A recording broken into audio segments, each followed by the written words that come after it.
Welcome, kings and queens, to another episode of Stream It or Go See It. If you're not familiar with this show, I give you at least two movies to go see in the theater or wait for them to hit your streaming platform, your favorite streaming platform, because it's not worth your hard earned money to go in and paying to see it at the theater. I am Uncle Buddy. You can follow me on Instagram at UncleBuddy21. And without further ado, let's dive right into it. As I said, this show is going to let you know if you should stream these movies or you should go see it. So before you hit the movie theater, check in every week. I have an AMC A-Stub pass, so I have the privilege to go in to see 3 movies per week. And I will definitely, I'm a movie buff. I love going to see movies. And so I'll definitely take advantage of that and let you guys know at least what I thought of the films. Take it or leave it. I'm trying to save you some money. Sometimes there are films that definitely go see it on the big screen with the audio, and especially at those premiere movies where you have all the biggest fans of that genre or the film that's being released. I love that the opportunity to see it with some of the biggest fans of the film. But sometimes some of these movies are just kind of lackluster. They have great trailers, but when it comes down to it, the movie just kind of it's not up to par. And so for today's episode, we're going to review the movie Ferrari and Poor Things. So let's get right into it. Ferrari is rated R. It has a runtime of 2 hours and 10 minutes. It's starring Adam Driver as Enzo Ferrari. Now, you might be also familiar with Driver in the recent Star Wars trilogy. He plays the role of Kylo Ren. And what I've seen some of the recent articles, it doesn't look like he'll be taking on that role or playing in any more Star Wars films in the future. So it's kind of sad. I thought he did a pretty good job with the character. Penelope Cruz also stars in this film. She plays Laura Ferrari, the wife of Enzo Ferrari. And Cruz also plays in one of my favorite movies. It's an old movie, but the movie Blow. You know, it's not a family movie. It's a movie for those of us that are, if you're an adult, it's definitely a movie to see. It has a lot of drug references, I think sex, crime. So it's not something to see with the family. But Penelope Cruz really, she does very well in these type of roles. And I think she excelled in this role just as well. If you haven't seen the movie Blow, it's also starring Johnny Depp. So if you're a Johnny Depp fan and you haven't seen the movie Blow, definitely check it out if you like those drug movies or those films about, drugs and crime and getting deep down into that, kind of like American Gangster. So check it out. It's an old one, but it's a good one. It's also starring Shailene Woodley, and she plays the role as Linda Lardy. And I don't want to spoil it for you guys, but Woodley also stars in the movie Dumb Money that was released this year. I thought it was a great movie. It's a must-see movie. And you also may know her from the Divergent films. I thought she did an excellent job in those films. That's really how I became familiar of her in her work. The film Ferrari is also directed by Michael Mann. Mann has directed many known films such as Ali, Collateral, Hancock, and also Ford versus Ferrari. So he's really familiar with this story. But I was expecting more racing in this film, more racing scenes. Instead, the film took us on a journey through the complex life of Enzo Ferrari. And the way that the film portrays Enzo Ferrari is not necessarily in the greatest light. But also you can kind of see exactly why he makes the decisions that he makes. And I'm not trying to make excuses for such things as adultery. And that's really, to me, was kind of the main focus of the movie, was his actions and his lifestyle his life with his wife, who Penelope Cruz plays, and also what I'll call his lover, played by Shailene Woodley as Lena Lardy. Now, I'm not sure if it was really intentional, but it was poor editing in my view. And I thought the movie could have been edited a little bit better, maybe to cast a better light on Enzo Ferrari. It seemed like the director or the writer just was really out to let us know what type of person Enzo Ferrari was, and it wasn't necessarily a man that is all of us are a look up to. He was relentless in making Ferrari the top, race car out there, and him and his wife working with one another. They were both kind of shrewd businessmen and businesswomen, and it was interesting to kind of see each character, how they were played, how they're portrayed.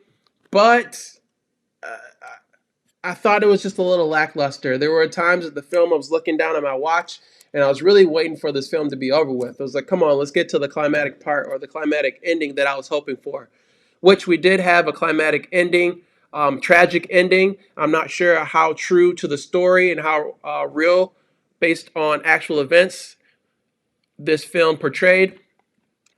But with all that being said, I think this is a movie you should definitely stream. It's not worth going to this theater and see unless you're just a big Ferrari fan or somebody that really likes car movies or just loves cars in general. I think you should definitely save your money, wait for it to be on a streaming platform, and enjoy it on the comfort of your home on your couch.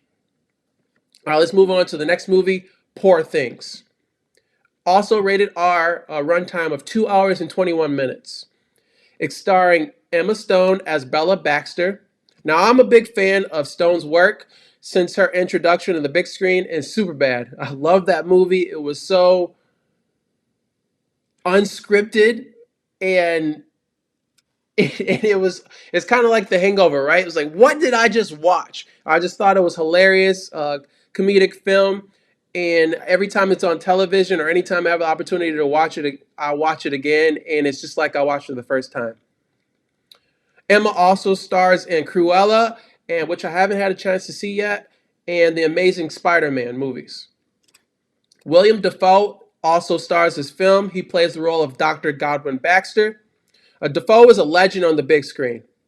His film debut was in 1983 in the film The Loveless, and his highest grossing film is also Spider-Man No Way Home. The movie was directed by Yorgos Lanthimos, and his biggest box office hit is the 2018 film The Favorite, which I believe Emma Stone is also in the film as well. Now, for this film, Poor Things, it's very edgy and it's a bit unsettling. I felt uncomfortable throughout the whole film, and there were people that actually walked out of the theater as well. But I did think that this was a very courageous performance and a courageous role by Emma Stone. My assumption is Stone wants to take away that I'm only can be cast in these family films, and she kind of wants to break free of those roles and be a little bit more creative or have the opportunity to see really where she can go as an actress. But I struggled to find the point of this film. I'm not sure where it was going. It hit on some points. As the film, it's visually it's appeasing and beautiful at times, and there are moments in the film where you kind of see how Bella, as she develops, and it's kind of the battle between the haves and the have-nots, and she really struggles internally with somebody who is privileged, and then she realizes there are people that don't live that way, and there are people that are poor, and then she tries to give back. And I don't want to spoil the film, but it doesn't necessarily go the way that she thought it was going to go.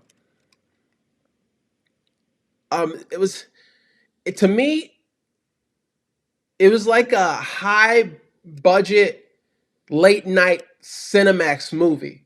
And I think you guys will understand what I mean by that. There was a lot of sexual references and sex scenes in the film that were really, to me, like just distasteful and just really put like a bad taste in my mouth. Like again, I thought it was nice that Emma really stepped out and did something that I think was courageous in a film that she also helped produce as well. But for me, this is a streaming. It's definitely not a movie that you want to go see in theaters. In my opinion, just wait for it to come on your favorite streaming service rather than going to see it on the big screen. I don't think it's necessary to spend your hard-earned money for a film just like this. To be quite honest, I think you'll be more comfortable watching this film in the comfort of your home rather than seeing it in public in theaters. As I said, I'm not really somebody who's really shy or reserved, I can watch films like this, no problem. But this film, it was just a little bit too much for me. So for me, it's a stream it. So I hope that you enjoyed this movie review. I hope help you make your decision if you're planning to go see either one of these films in theaters over the weekends. But don't forget to subscribe and stay tuned for more episodes, more movie reviews. As I said, I have the AMC A-List Pass, so I'll be seeing 3 movies a week, every single week, as long as I am available to do so, as long as there are films that are being put out for me worth going to go see. I also want to see what you guys think. You might not agree with my take, and if that's the case, or if you agree, let me know in the comments. I want to know. Let's engage. Let's talk back and forth. You can also hit me up on my social medias at Uncle Buddy 21. You can find me on Instagram. You can find me on Threads as well. I'm heavily on Threads, trying to build up my my base on there. So help me out. Follow me on Threads. If you're not on Threads yet, definitely make a Threads account. It's a lot more fun than X, I believe. And last but not least, please check out my show, All in Society and Friends. It's where I interview experts in various fields, in various industries, people that are passionate about their work and love going into work or love doing what they do. I think we can learn from those folks. They can entertain us. In the episodes, there's plenty of gems, information that you can take from each episode and apply it into either your industry, your work, or maybe you find something that you didn't know about and find something that you might pique your interest or another career opportunity for you, such as real estate, investing. I've had authors on, and if you're a poker fan, my background is in the casino industry, and I love playing poker. I love talking poker. I think there's a lot of similarities between Texas Hold'em poker and the stock market. And if you want to dive into more of those conversations, as I said, stay up to date with me on all social medias at Uncle Buddy 21, and definitely stay tuned to All in Society, my YouTube platform. Hope this was enjoyable for you guys. Hopefully it was insightful for you. Definitely check in with me next week. Have a wonderful weekend. Happy New Year to you all. I hope you all have a nice vision board set up and you can accomplish all the goals that you've written down for 2024. The goal is to not plateau, y'all. We got to move forward every single year. So I hope you're doing that. Let's execute. Thank you so much. Peace. See you later, 2023. Here comes 2024. Have a wonderful evening.